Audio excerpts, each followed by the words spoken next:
Can you run a festival with nobody in charge? Let's find out. Stay with me.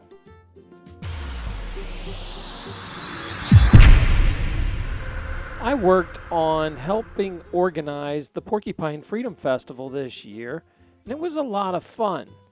To handle the growing influx of people, the festivals had to get more and more organized. But being a free market, there's other festivals popping up that have decided to go completely the opposite direction. The Jackalope Freedom Festival is an experiment. Can a festival exist where absolutely nobody's in charge? Can a large group of people just simply all show up at the same place at the same time and organize and do whatever they want? Well, that's what's happening every year in Arizona at the Jackalope Freedom Festival. At first, it started out as just a couple people camping, and now it has become quite an event. To find out how all this works, I interviewed Ernest Hancock. The Jackalope Freedom Festival was almost summer, and myself and a lot of the activists from Arizona that come to PorcFest, we could see the transition years ago when, seeking 501c3 status, and that there was going to be more of an organization, and then time it would be, permits and licenses and things, whatever. We were just wondering if they're in the West, if we were going to do something like this, we don't want to go down that road. There's a lot of work involved. The Free State Project has a lot of people doing a lot of things. And we just didn't, quite frankly, have the time or want to get in all the hassle, but we wanted to have the flavor of PorcFest in the West. So it came to be known as the Scorpiopine Freedom Festival, Jackalope. I'm going camping with 300 of my closest friends, and so what? Nobody was in charge, and that's what a lot of the complaints are like. Well, who's at the stage and the schedule of what? And we just like it'll work itself out. So now we have an intranet, JackNet, that you have your phone automatically schedules, and someone has an open spot, and they just go, and it's just people bring solar, and they're not as loud, no generators anymore, and now we're going to start getting electrical ATVs, and it's just kind of morphing into just having a nice community for a week. And it kind of centers around the Thursday, Friday, Saturday, Sunday thing. A lot of people come up early and stay late and make sure it's clean and so on. But nobody's in charge.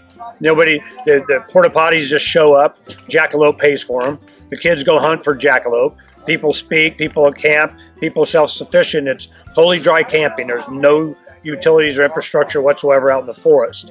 And it just self-organizes. The food gets better. There's more choices. Hundreds of people come, a bunch of kids, and then when it's over. It cleans up, and nobody ever knew we were there. So it's just, it doesn't cost to go. There's no camping fees. There's no nothing.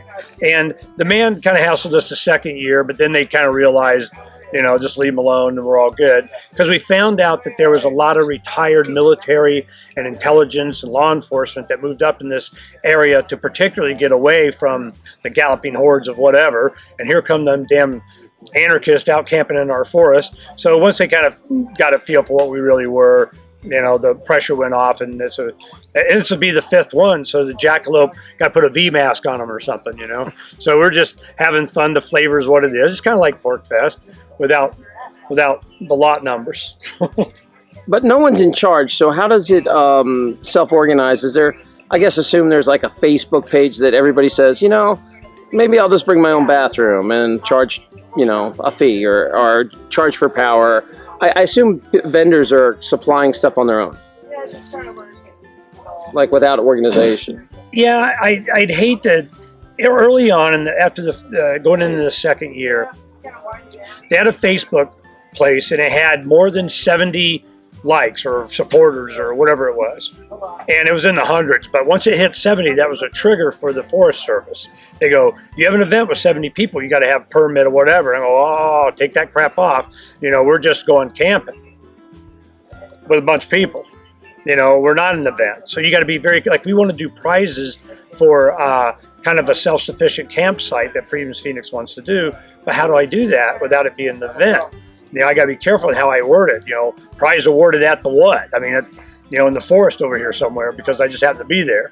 I mean, you got to be very careful how you word things. And that's the only way you could have nobody in charge, because nobody really is in charge. There may be 1 to 3 stages there. Well, I was going to bring, and I'm going to go, I'm going to do it. Well, okay, well, I was going to do it too. Okay, we have 3, cool. It just works out that way. Some years we have musicians with a good sound system. Some years it's not as good a sound system. It's just, so it just evolves. And I want to see what happens when you just don't mess with it. It's growing really well. We're having fun, and we'll see. We'll see. PorcFest is a really good experiment. It's working well. And after the Free State project winds down 5 years after the move, and then they got to decide what they're going to do, PorcFest may spin off or do its own thing, and Jackalope will just exist. We'll see what happens. Don't forget, if you haven't subscribed yet, please subscribe to my channel.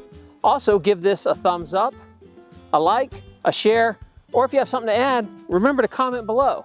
Thanks. Also, don't forget to stop by terranlupo.com. I have up videos that you can't see anywhere else. Currently, I have one on carnivorous plants and also how to make your own mead. All you have to do is go over and sign up at terranlupo.com, and all that's free.